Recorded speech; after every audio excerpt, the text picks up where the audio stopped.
Hi everyone, this is Jackie, and after talking previously about some popular trails here in northern Nevada, I wanted to discuss one of the most popular in the country is the Pacific Crest Trail.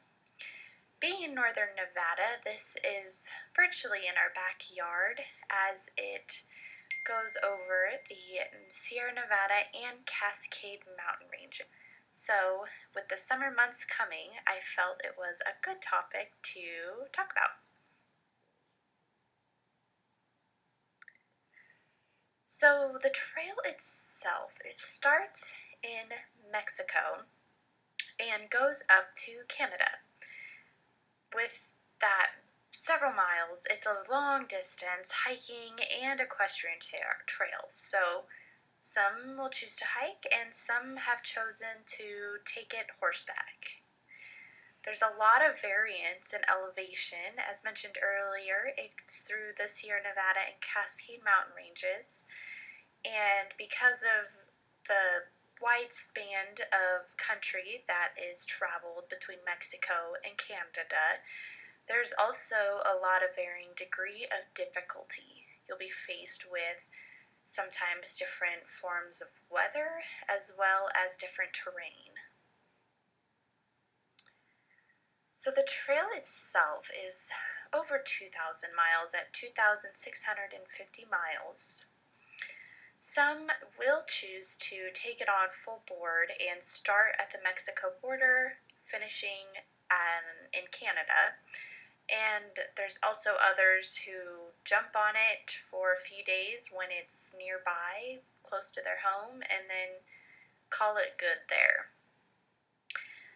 To do the entire trail, it takes roughly about 5 months, and it has to be planned in summer months that don't have snow, because this sort of weather element will just add even more difficulty and challenges than needed.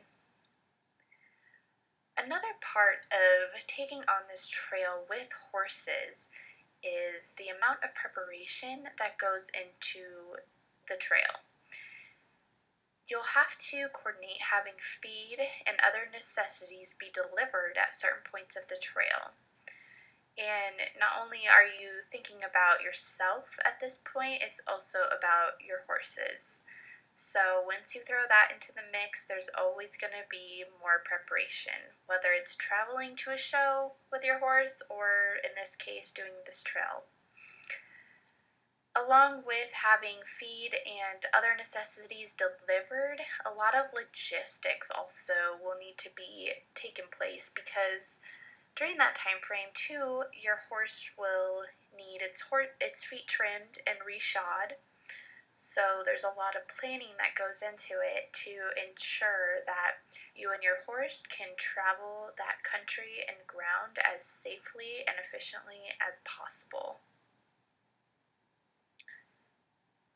So right here you can get a glimpse of what it's like to travel with a string of mules on this trail. And a lot of times people will do this because then they can pack supplies on their pack mules, and you can see that the person is riding a mule and then has the 3 behind her, likely to be carrying supplies. Again, beautiful, picturesque view, and this also displays from the previous picture just how much the type of terrain can vary. So if this sounds like something you'd be interested in, I encourage you to take a look, whether it's horseback or afoot.